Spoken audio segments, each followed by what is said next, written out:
पूर्वी लद्दाख में भारत और चीन की सेनाओं के बीच तनातनी मानो खत्म होने का नाम ही नहीं ले रही है। दोनों देशों के कूटनीतिज्ञों द्वारा शांति को लेकर बातचीत के बावजूद पीएलए अपनी ओर से मोर्चे से हटने को तैयार नहीं है और ऐसे में भारत किसी भी प्रकार की घटना के लिए पहले से ही पूरी तरह तैयारी करके बैठा हुआ है। अब एक सनसनीखेज खुलासे में एक पूर्व पीएलए जनरल ने चीन को चेतावनी दी है कि यदि वह समय रहते ना चेता तो भारत इतना सक्षम है कि उसकी सेनाएं कुछ ही घंटों में चीन में प्रवेश कर चीनी खेमे में तांडव मचा सकते हैं। ली जियान नामक ऑनलाइन पोर्टल पर प्रकाशित एक लेख में चीनी पीएलए के पूर्व लेफ्टिनेंट जनरल वांग होंगगुआंग ने लिखा, जैसा लोग सोचते हैं उसके उलट भारत को पूरे एलएसी की रक्षा हेतु केवल 50,000 सैनिकों की आवश्यकता है और इस दिशा में उसने 1 लाख से अधिक सैनिकों को अकेले लद्दाख में तैनात किया है। सेना को पीछे हटाना तो दूर की बात है। अपने लेख में वे आगे लिखते हैं,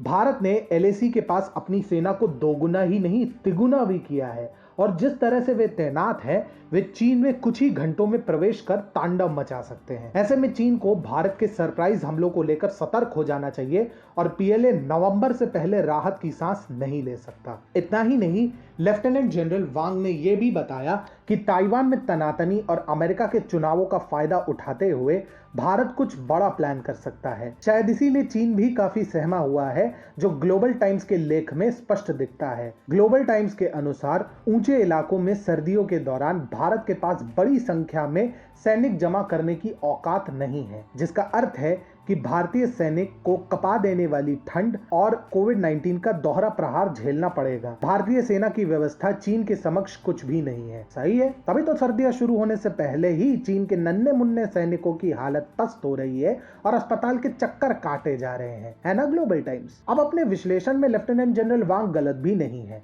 क्योंकि भारतीय सेना ने सर्दियों में चीन द्वारा संभावित आक्रमण के लिए पूरी तरह से तैयारी कर ली है और इसी दिशा में कई हफ्तों पहले पूर्व आर्मी अफसर लेफ्टिनेंट जनरल सतीश दुआ ने कहा था, इस समय भारत को धैर्य की आवश्यकता है। यदि भारत ने सितंबर तक एलएसी पर धैर्य बनाए रखा तो अक्टूबर के पश्चात चीन द्वारा उठाया गया कोई भी कदम अंत में उसी के लिए घातक सिद्ध होगा। ऐसे में पूर्व लेफ्टिनेंट जनरल वांग ने चीन को स्पष्ट संदेश दिया कि भारत की सेना को हल्के में लेने की भूल ना करे। उन्होंने ये बात यूं ही नहीं कही है, भारत के पास चाहे संसाधन हो या नहीं, लेकिन शत्रु को आसान विजय कभी भी नसीब नहीं होने दी है। 1962 में राजनीतिक कारणों से भले ही भारत को युद्ध में हार का सामना करना पड़ा हो, लेकिन चीन जितना गर्व से 1962 की बात करता है, उतने ही कायरता से वह 1967 की कुटाई के बारे में बात करने से कतराता है। जहां नाथुला की विजय से भारतीयों के मन में चीन के प्रति डर कम हुआ, तो वहीं सिक्किम के चोला में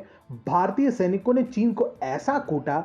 कूटा कि आज भी चीन ने उस मोर्चे से कभी भी भारत में घुसपैठ की बात तो दूर, वहां तनातनी बढ़ाने की भी हिमाकत नहीं कर पाया है। भारत इस समय कूटनीतिक और रणनीतिक रूप से एलएसी के विषय पर लाभकारी स्थिति में है। चीन के एक भी आक्रमण का अर्थ है कि अमेरिका और रूस समेत दुनिया की सभी बड़ी शक्तियां चीन के विरुद्ध भारत का साथ देने के लिए तैयार खड़ी हैं और पिछले 1 महीने में भारत ने चीन के आक्रमणों को ध्वस्त कर जितने भी रणनीतिक रूप से अहम पोस्ट को पुनः प्राप्त किया है, उससे अब चीन के किसी भी गतिविधि पर, विशेषकर पूर्वी लद्दाख में भारत नजर रख सकता है और ऐसे में ये लद्दाख के गोस्थान क्षेत्र यानी अक्साई चिन को भी चीन के कब्जे से छुड़ाने का सबसे सुनहरा अवसर है।